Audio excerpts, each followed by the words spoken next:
Hey, future cybersecurity pro, ready to defend the digital realm? Cybercrime is escalating and companies need skilled cybersecurity experts. Join SOFTAFRIQUE Group, a top IT company, and kickstart your career with our 16-week online cybersecurity course. Learn from the best. Our course, crafted by expert cybersecurity professionals, gives you hands-on skills with cutting-edge tools like Wireshark, Metasploit, Nmap, Burp Suite, and more. Future cybersecurity pro, ready to defend the digital realm? Cybercrime No prior is escalating. experience? Companies No need problem. skilled We guide you cybersecurity every experts. step of the way. Join SOFTAFRIQUE Gain Group, a real-world top IT experience with your company, own and virtual computer. Practice in a safe, simulated environment, tackling cyber threats, securing networks, and mastering ethical hacking techniques. We don't just teach you skills, we prepare you for success. Our team helps you craft a standout resume and ace your interviews, ensuring you land your dream job in cybersecurity. Don't wait for cyber threats to strike. Become the solution. Enroll in SOFTAFRIQUE Group's 16-week cybersecurity course today and start your journey to a high-paying career. Visit portal.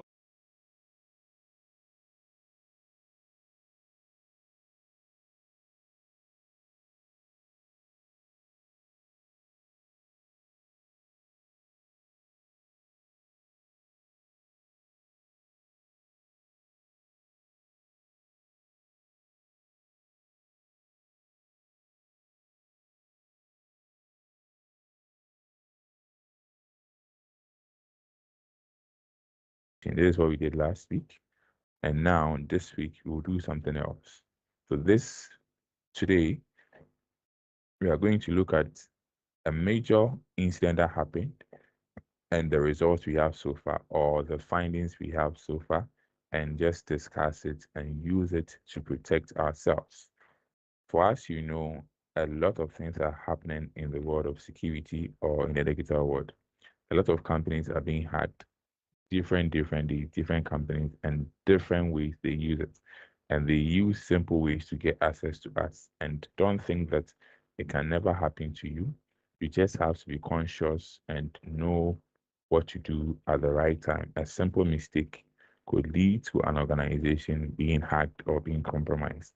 That is why we meet here every Wednesday to just share ideas and be conscious of ourselves that whatever we see online, we could be better prepared and help our businesses and even our individual homes, our laptops, our computers, our mobile phones from attack, right? So this is just by the way. Let's move on to our video.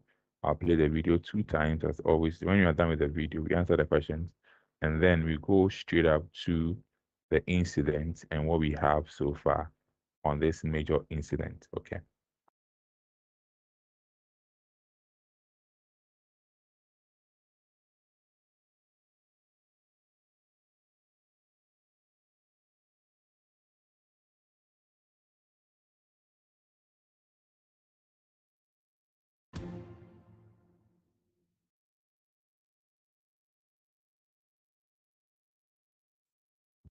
Ningio, Episode 604. Don't fall for it. Security topic, web browser notification vulnerabilities. Starring Tia Carrera as Cass. An increasing number of websites are asking visitors to approve push notifications. In many cases, these are harmless, but occasionally, the communication pathways these establish are exploited by cybercriminals. Oh, just bear with me. Okay. Almost got it. I'm still here. Here it is. Mom! What are you doing? Oh, phew. Thank you, dear. I just needed to get this so I can prove my identity to the bank person. You keep your passwords hidden in the cupboard? In my recipe book, in case I forget them, which in this case I did. We'll talk about password management later, but for now, what bank person? The one on the phone. Hello, this is Doris's daughter, Cass. Can I help you? That wasn't the bank, Mom. Yes, it was. And the reason I know is because I'm the one that called them. The thing is, hackers can trick people into calling them. What number did you call? The one in the pop-up window that came up on my computer. Show me. This isn't a pop-up. It's a push notification. Both can be malicious, directing users to corrupted sites where malware, credential harvesting, and other social engineering tactics can be used. The difference is, pop-ups appear in your web browser and are usually easy to spot as an advertisement. Push notifications, on the other hand, are hard to spot because they appear to be coming from your computer itself. You mean in a window that exists outside my web browser? That's right. Well, how did I get this push notification? A lot of times when you visit a website, it will ask you to allow notifications. You must have clicked allow when you should have clicked no. The important thing is this: push notifications need to be scrutinized carefully, even if they come from a website you frequent and trust, because even legitimate sites can have their push notifications compromised. And always remember, a push notification should never prompt you to enter sensitive information like username and password, or request your phone number so they can call you. Or give you a phone number to call? Very good. Well, oh, look at that. You saved me twice in one day. Once from falling off a chair, and once from falling for a scam. Now, about those passwords you keep hidden in your recipe book? Teachable takeaways. Push notifications can look more legitimate because they can be made to appear like they're coming from your computer itself.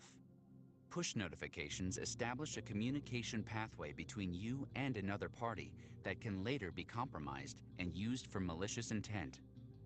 Push notifications can be disabled and removed. Instructions on how to remove them can be found online by searching "How to disable push notifications."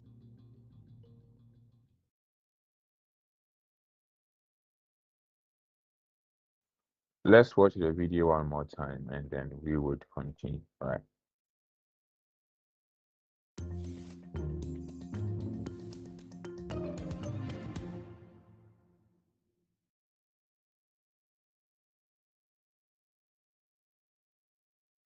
Ningio, Episode 604.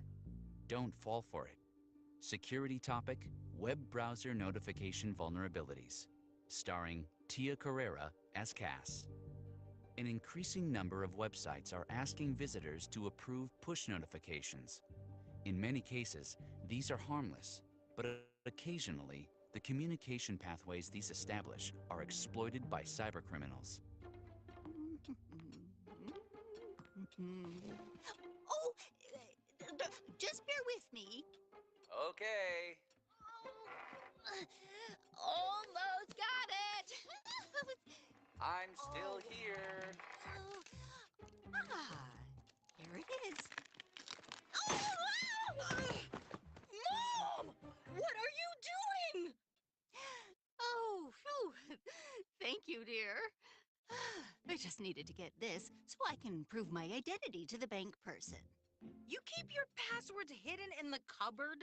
In my recipe book, in case I forget them, which in this case I did. We'll talk about password management later, but for now, what bank person? The one on the phone. Hello, this is Doris's daughter, Cass. Can I help you? That wasn't the bank, Mom. Yes, it was. And the reason I know is because I'm the one that called them. The thing is, hackers can trick people into calling them. What number did you call? The one in the pop-up window that came up on my computer. Show me.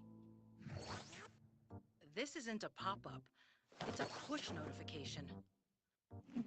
Both can be malicious, directing users to corrupted sites where malware, credential harvesting, and other social engineering tactics can be used.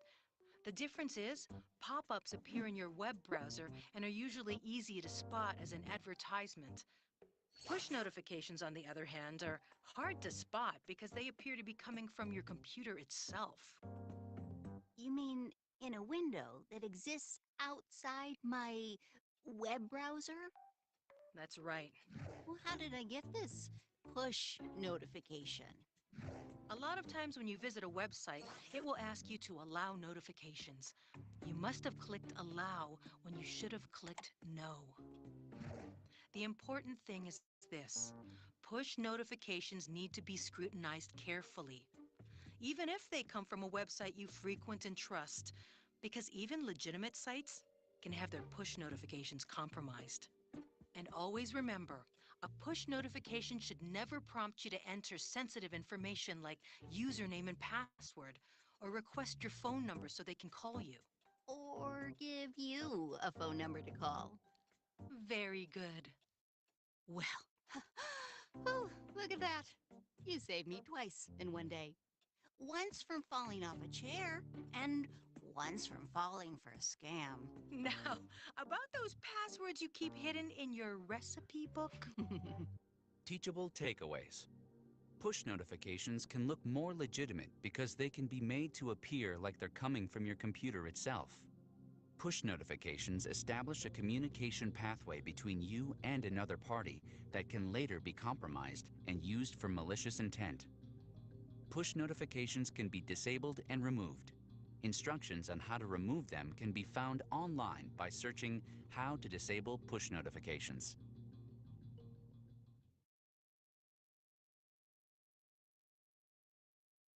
Okay, so what we just watched was about push notifications. Let's just take the quiz and let's look at what we have for today. We'll make it as short as possible so that we all can do what we have to do for the rest of the day. All right, so the first question, true or false? So based on the video that we just watched, if you know the answer today, just please unmute yourself and tell us the answer. And I bet that others will agree or others will also disagree depending on what the answer is. So let's look at question number one.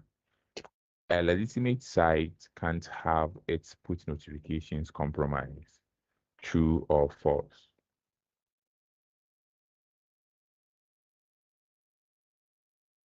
Anybody know what the answer to question number one? Is there a true or false statement that a legitimate site can have its push notification compromised? What do you think? Is it true or false? It's true. Okay, true. All right. So we have true here. All right. Let's look at question number two. When being asked to let a website send push notifications or allow website notifications, you should. The options are: you should be extra careful. Criminals misuse this facility to promote malicious websites. The second option says you should consider that website notifications might be a security risk, as they can be hijacked to commit fraudulent activities. The third option says you should scrutinize carefully, even if they come from a website you frequent and trust. The last one said you should look at all of the above. What do you think the answer is for question number 2? All of them. All of the above. Okay, all of them, all of the above. All right, let's look at question number 3. Also true or false? Hackers can trick people into calling them and make it seem legitimate by sending online pop-ups. True or false?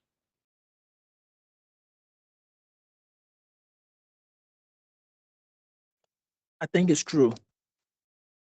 Okay. All right. Let's look at the last one. A hacker can use push notifications to direct users to corrupted sites. True or false? And we will end True. this. Okay. So we have a lot of truths. Let's see what we got. Let's see if, okay, so there might be an issue here with one of them. That the legitimate site can't have its notifications compromised. So this is where it is. Can't have. So this is where the answer is the first one. It is a false statement, so it is can't. A legitimate site can't have its push notifications compromised. So this is where we need to look at, and a legitimate site can have its push notifications compromised, because that's the idea of it. So that is why we had one error in the quiz. But anyway, let's look at what we have for today. So I said I'll make it as short as possible. So the idea is that, like we've been saying, that a lot of times, a lot of attacks happen. We are just going to analyze if just 2 of them, right? The biggest of last month, July, and the information we have so far. Even though there are other things, even Microsoft as a company has suffered a data breach in July. So Microsoft had almost 100 servers for one of its applications compromised, and these that they believe that it was a cyber espionage, that somebody wanted to spy on them, and as they wanted to spy on them, they were using this to get back to them. So 100 organizations were also compromised, and the Microsoft refused to share the details of these 100 companies. But these companies were scattered across the world. I think most of them were in Germany and also the US. And Microsoft is doing as best as possible to resolve this issue. The reason why I don't want to talk about Microsoft is that the exploit was a 0-day attack. You see, it was a vulnerability that didn't exist or that we don't know of. So it is the first of its kind, and it was used to exploit it, or was used to exploit and get access to Microsoft systems and a lot of servers and other companies who uses this particular server to share knowledge was compromised, and different countries, so different embassies, different nations, different security people have been notified, and I believe that they will work on that. So you could read more about the Microsoft security breach online, right? But this one, as we have a little bit of information, so we will talk about this one, which is the Alliance and the Venice Film Festival, right? Now, we have to understand that at the end of the day, a lot of things happen, a lot of hacks happen. That in July, so we are looking at 2 of the things. In July, 2 attacks happen. And whenever we talk about attack is where somebody wants to gain access to your system. We classify all those things as a security breach. So if somebody wants to gain access to your system without permission, you will see a security breach. And if this hacker was successful, then we know that the breach was successful, right? And most of the time, we don't actually say this. But most of the time, a lot of hackers or a lot of security breach happens or go through human errors, go through social engineering. This is something that we need to talk about. That is the most difficult aspect of cybersecurity, where you can put everything in place, you can do all the tools, but one or two people can make an error, or attackers can trick people into revealing sensitive information or into giving them access. So as we get to know about this, we get to know that we humans have a role to play to help our businesses. Because if we don't, our businesses may have all the best security tools, the firewall, the antiviruses, the intrusion detection, the intrusion prevention system. But if we also are not aware of the dangers, if we are also not cautious of what will happen, then all the security tools, even though they will work, but an attacker might just use us to gain advantage of the system and get access to that. So today we are looking at the Allianz Live breach. So Allianz is a very popular organization in Germany. They are the main sponsors of the Bayern Munich team in Germany. Yes, and it is a financial company. It is a financial giant, like I said, in Germany, and they have a branch in the US. So just like every company, they have a different branch across the world. So this happened in the US. And Allianz is a company who provide insurance and retirement products to lots of people, millions of people all over the world. And a lot of times, a lot of organizations use different people, or sorry, they use different vendors, right? So let's say your company might rely on somebody or a different company to provide them with additional features to enhance their services. And this is where the issue happened. So Allianz as a company, they rely on another company or another vendor to provide them with something called a CRM, the Customer Relations Management System, CRM. Okay, so I think SOFTAFRIQUE, we have our own CRM where products, customers can send messages, customers can see what is happening, all those things. That is a CRM. So with the CRM, it's about customer details, customer what they are doing, maybe their roles, what they need to do, and customers can also access some parts of the company. That's the whole idea of a CRM, right? Now, this breach didn't go directly to Allianz. This breach was passed through this CRM vendor. So a third party supplier or a third party organization who Allianz work with. This is where the issue came from. So everything Allianz might say, okay, we as Allianz, we have our security, everything in place. And we are also using another company for CRM. And this is where the issue came from. So the issue came from that third party who was offering them a cloud-based. So it is cloud-based so that it is easier for any customer to access them where they are. So this is a software as a service. When we see software as a service, it is a software that is hosted on the cloud or online so that wherever you are, you can access. You don't need to be at a place. You don't need to be at a company to access. As long as you have internet, you could just access this particular software. Most of our softwares that we use is an example of software as a service, right? So let's look at what happened. So this was how the attackers were able to get into the system.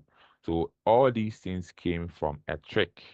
So this attack started from the third party's company, where these attackers use social engineering. So like I was saying that a lot of times, even IBM statistics will say that 90% of attacks result from human errors or resulted from somebody clicking somewhere or somebody forgetting themselves and doing something. So this particular attack resulted, this particular breach resulted from a simple social engineering attack where these hackers called the workers in this third party's company, and by doing that, they gave them access. So it was just a phone call and a phishing email. They were just texting them that, can you just reset my password for me? Can you do this for me? They pretended that they are part of Alliance and they wanted a password change, or they wanted them to help them get access to the system.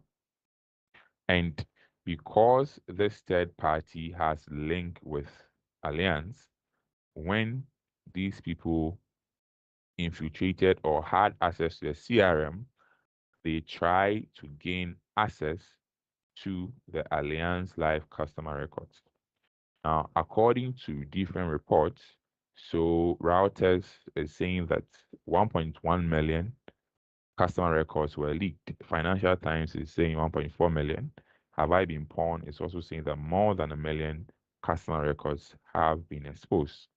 Now, because it is a customer service platform, all the things that was exposed or was compromised was mostly names of people, address, date of birth, those basic customer information. It didn't actually go deeper into maybe, let's say, social security number, a bank account number, so on and so forth. But Alliance as an organization, they did well because all these attacks didn't infiltrate into Alliance's own system. It didn't go into the system. They were able to make sure their systems were detached from the customer relations.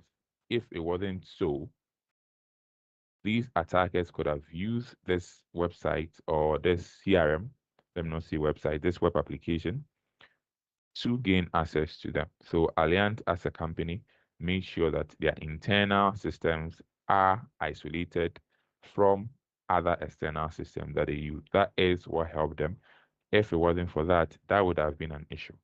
So phishing emails or phishing, and they trick these vendor staff. So like I said, workers in that third party organization or third party company, some of them were tricked into giving login details. So the attackers tricked them on a call and they told them to just do password reset for them.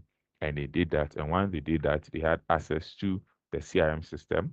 And once they got access, they will try to navigate and they try to copy information from there. So more than 1 million. So let me say more than 1 million records have been compromised so far. And Allianz was looking and was detecting some unusual activity on their system, and they decided to investigate it. And as they were investigating it, they reached out to this particular CRM vendor, and this CRM vendor confirmed that yes, indeed, it's true, we have been compromised. So the breach was announced publicly on July 16, 2025, and it is part of compliance risk that whenever you have been attacked, or as a company, whenever there's a breach, whenever there's an attack, you are mandated to publicly announce it after some days. So it can be at 2 days or sometimes hours, depending on where you find yourself. And you must also notify the appropriate authorities about that.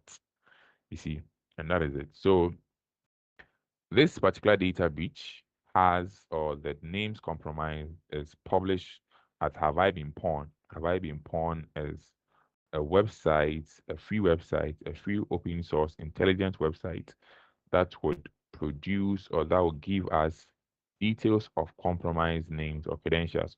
Whenever there's a compromise and there's data breach, Have I Been Pawned will try to find all the details and post them on their site. So maybe your credentials could be part, also maybe your name and your information could be part. You just have to go in the Have I Been Pawned website. It is just a simple website that is easier to get. Right? Have I been porn? You just go online and you just do have I been porn, and all compromise or all feeds will be there. And whenever there are new things, it will be published, it will be posted here. So maybe your details were part, you don't know, maybe your name, your email address, all these things were part of this recent data breach. You could go in there and you could search and see if you're part of this data breach. And then you could take steps to protect yourself. That is something that you should do. Now, we as cybersecurity analysts and we as people who are still learning in cybersecurity, we need to look at what best could have protected this. Or if this were to happen again, what can we do to make sure that this incident do not repeat itself? So how we could have prevented these things. You see, so the first one is to look at the vendors that you work with. You should monitor and you should check their security standards to see if everything is intact. Now, if we have a lot of security standards that you can use to compare against these people online, a lot of organizations have security standards that other organizations should have. Or in a company, security standards could just be that what are the things that are mandated of that organization to do in terms of security. You that you are working with this company, you must know what they have in terms of security and what they are doing to protect their organization themselves, because they are working with them. A small thing can lead to you. That is one thing, right? So that is something that we should check and we should look at. So if you're in a company, you should make sure the people you work with, they have security standards in place and they are doing their best to protect their softwares and their site and their things, because one thing can lead to you. Okay, a simple thing was a multi-factor authentication. If these hackers were calling to be or pretending to be workers of Alliance to get password resets, if there were other factors of authentication, more than two. So if there were more than two factors of authentication, this breach wouldn't have started in the first place. And whenever this hacker even got a password reset, the hacker would have to provide other things, maybe biometric. You would put your thumbprint somewhere, or a different key, a Titan key, or it could have been anything. Or maybe a pin would be sent to the email, those things. And I'm not sure this hacker compromised the email of these staff, of these workers. So a simple multi-factor authentication could have prevented these things. Then what we are doing here is also noted, that is awareness training. So what we are doing here is all under this particular thing, where we are telling ourselves that these things could happen. So if this third party organization invested or were training their staff, I'm sure they did. I am very sure they did, but still mistakes can happen. So the more you train them, the more you do consistent um, employee awareness training. Whenever these things are happening, these employees could remember that, oh, I was taught under this training that whenever somebody calls requesting for a password reset, I should report the person or I should verify the person before I do this, I do that. That is it. So vendor staff training could have prevented this, and these attack wouldn't have happened in the first place. And then we also have threat intelligence sharing, that we could pick information online. A lot of times, other companies might have noticed similar scam. Other companies might have reported that these people or somebody were calling them about a password reset. And with this, Alliance could have alerted earlier. That means that they could have picked threat intelligence outside A lot of times, a lot of threat knowledge or threat intelligence are shared online, different sources, different places, because you're not the first person to be attacked. Somebody was attacked, or somebody, they tried to get into a company system that wasn't successful. This company will post them out somewhere and say, a group tried to hack me, and this was how they did it. So if you receive anything similar, or if somebody calls you about these things, you should be careful about that. And that is what this Alliance Live breach is all about. So it was just a simple social engineering that has compromised more than 1 million details of customers who use this particular alliance for insurance and other things. And that is some lessons that we need to learn, that human error is still the easiest way for attackers to get in. It is simple. I've said this and I'll say it again. We humans, we have our issues, and it is easy to manipulate some of us. It's easy to manipulate, sometimes workers are stressed, sometimes things are going on in their day-to-day life that they are not happy about. So it is easier to manipulate and get access to us. But then, even if we are secured as a company, the third party or somebody that we work with, another organization that we employ their services, they could use them to get access to us. So everything that happens, if you are to, let's say, get a third party, if you are to, let's say, work with a third party, you must make sure you trust, and then you verify them. You verify and get access to, or let them provide you with their security standards, what they are doing best to protect themselves. If they can't protect themselves, then they can protect you and your business. So you should look at this, and we humans should also be aware that these things can happen, and these things continue to happen. Every month, there will be a different attack. And if you are to be the cybersecurity professional of the company, this would be on your head, and there will be a lot of consequences later on that you have to deal with. So that is the first one. Let's look at this second one real quick. This was about a film festival. So Venice Film Festival. So this festival in Italy, Venice, it is a year festival where a lot of movies are premiered. A lot of celebrities will go there. A lot of experts will go there. It's all about movies. It's all about new movies, latest movies. They premiere there, and they do first watch or first viewing before the movies come out. That is the Venice Film Festival.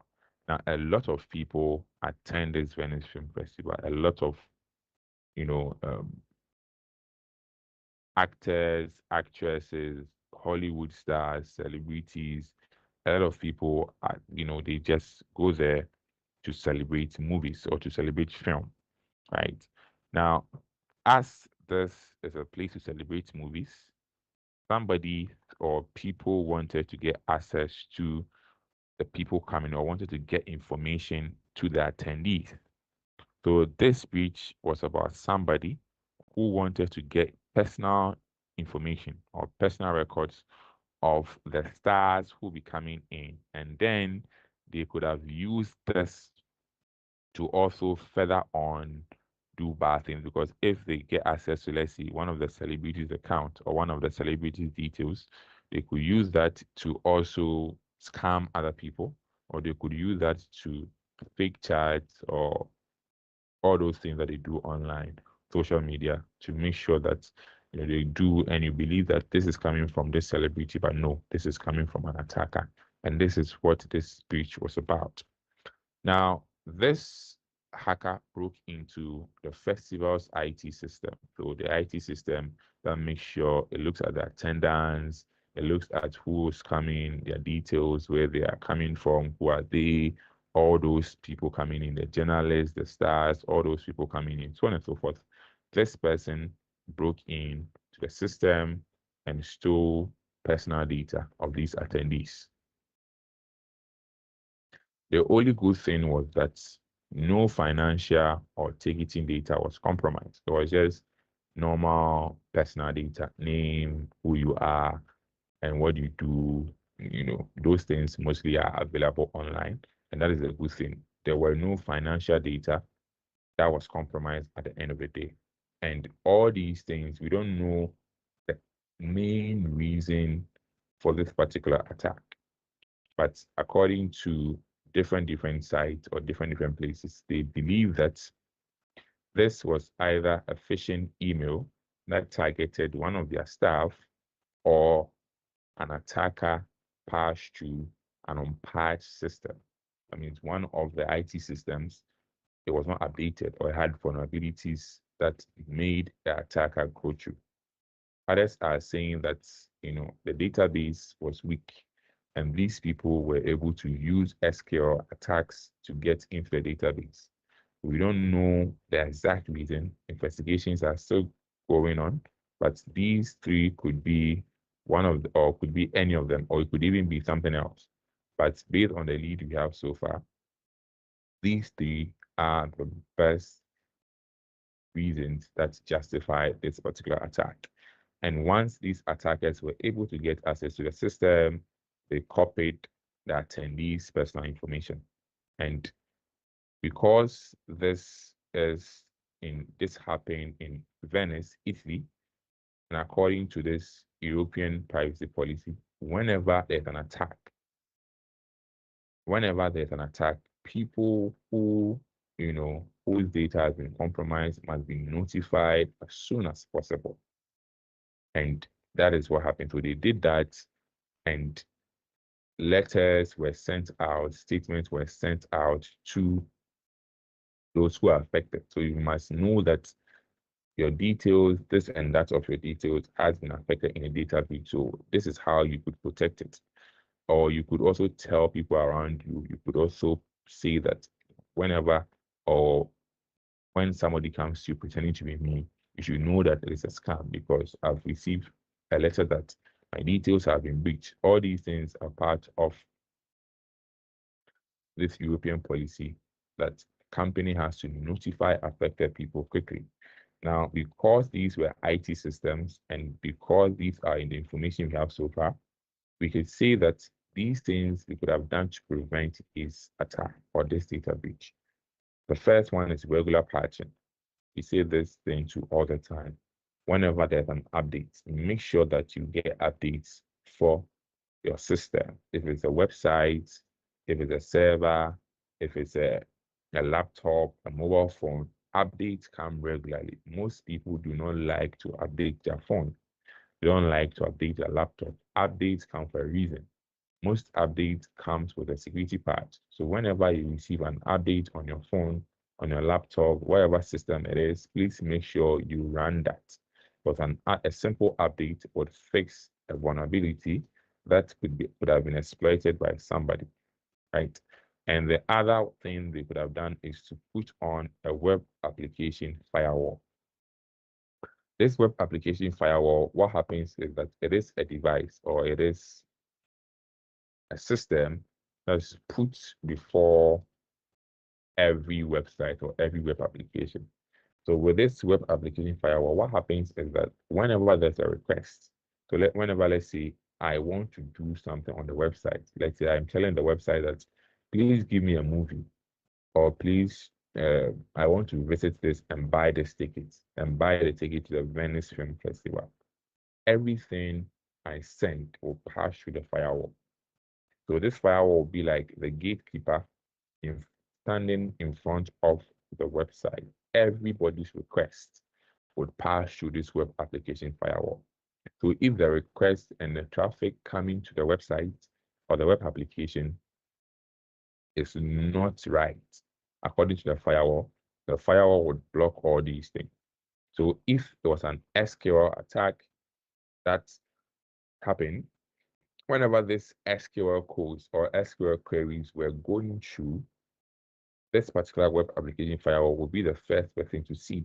If it looks malicious, the web application firewall will say, no, this request, we don't accept it here. Or this traffic, we don't accept it here. And it will reject it block it, and maybe block the person who is even sending this to the website. That is the idea of a web application firewall. And then we also have network segmentation. That could have been a reason to prevent, even though we don't know what the actual thing is. Network segmentation is just where you put your network into different parts, small parts, maybe virtual LAN or something, or a DMZ. The idea is that you don't want all your system on a network to be on the same plane, on the same line. For like, as simple as it is, you want to just put or you want to group networks, you want to group system on a network based on what they do or how important they are, or sometimes even departments. You can just group, let's say, 2 computers to be in one segment. This is an example. 5 servers will be in one segment, and these segments will be isolated from each other, so that if there's a compromise in one segment, it doesn't go and affect the entire thing. It will just be contained, or the administrators could contain it in one segment. And that is what it was. And they could have just separated the attendees database from the website servers.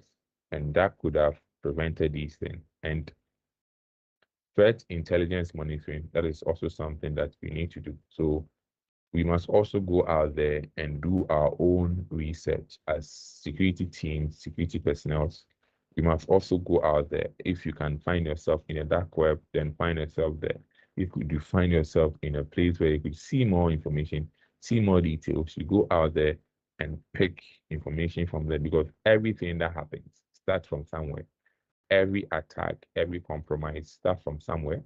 And a simple research or a simple data or threat intelligence analysis, you could find this particular thing, or you could find a lead that would prevent the data breach at the end of the day. So that is something that we should know. And that is what happened at the Venice Film Festival. And we should know that hackers do not only target the banks. A lot of different places are targeted. And now when you read the report, you realize that analysts are saying that the film and music industry is becoming lucrative for attackers, because they know that they could get access to a lot of information, a lot of celebrities, their details, so on and so forth. And they could use this to further on scam or fraud people or get access to other people, because a lot of times, or a lot of people, trust these celebs, trust these stars, so on and so forth. And that is something that we should be aware of. And public events, whenever there's an event, whenever you're doing an event and something will be passed through digitally. So let's say if you're doing an event, people will have to purchase the ticket online. Then you should invest in cybersecurity as much as physical security. So yeah, events, all you're thinking about is, bodyguards, celebrities are coming. So, police, bodyguards, you want the safety of these attendees physically. But you must also factor in cybersecurity, because these people, they are targets, let me put it that way. So you must also factor in their cybersecurity or their digital security to protect them. And as you protect them, you also protect others, because they can use them to get to others. That is the idea of that. And then, because this happened in Europe, every country or every region and its own cybersecurity laws. You see, so whenever you go to compliance risk, you will see that there are different laws, different standards that governs company or an event, depending on where you are. So the GDPR, the General Data Protection Regulation, is just a normal, or it's just, let's say, a standard in Europe, mostly for European countries. And as part of them, you say that whenever there's a data breach, you should notify the people who are affected as soon as possible, so that they can also react, so that they can also go ahead and put other things to protect what has been affected. And I believe that it is the right thing to do, because if you don't tell me and let me know that maybe my data has leaked outside, how can I go extra to protect my systems and protect the people around me, so that I will be cautious of anything coming in? And that is what the General Data Protection Regulation in Europe is all about. And this is where we will end this particular threat intelligence seminar. So the idea is that we can protect ourselves. We should spread this good word. We should tell people around us that they should patch their system. That is something that we shouldn't play about. Regular patching, regular software updates is something that we should do at all times.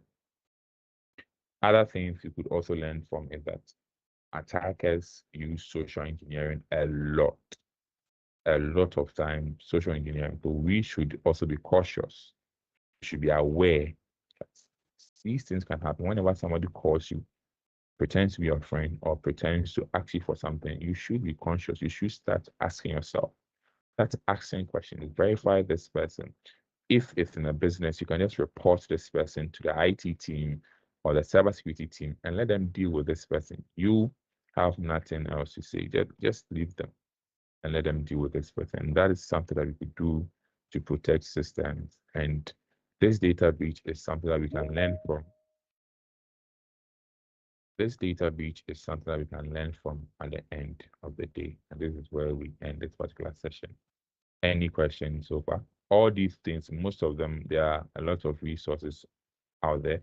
You could just search Alliance data breach and you could go in there and read more for yourself. Or the Venice Film Festival breach, you could just go out there and look at different sources. If you want more information, maybe by now, or let's say a lot more information has come up, but if you want to know more, you could just go out there and just read on them. All right. So, any questions before we end today's seminar?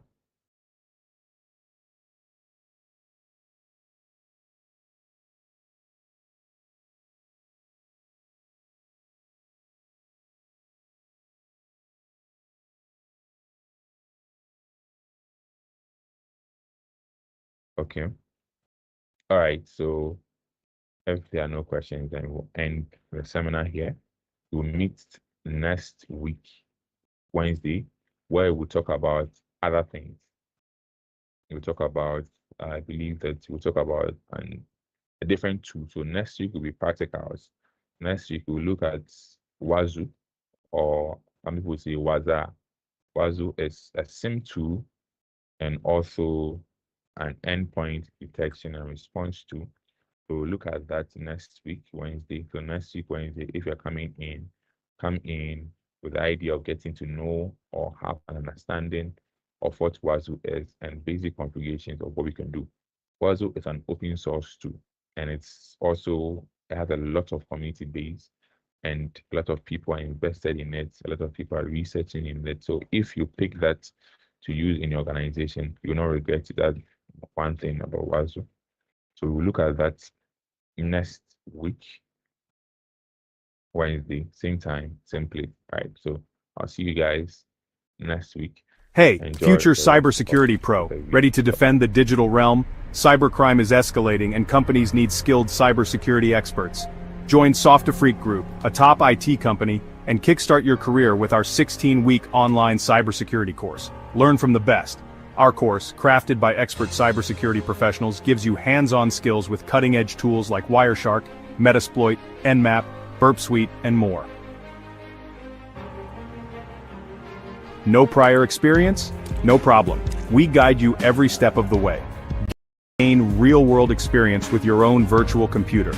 Practice in a safe, simulated environment, tackling cyber threats, securing networks, and mastering ethical hacking techniques. We don't just teach you skills, we prepare you for success. Our team helps you craft a standout resume and ace your interviews, ensuring you land your dream job in cybersecurity.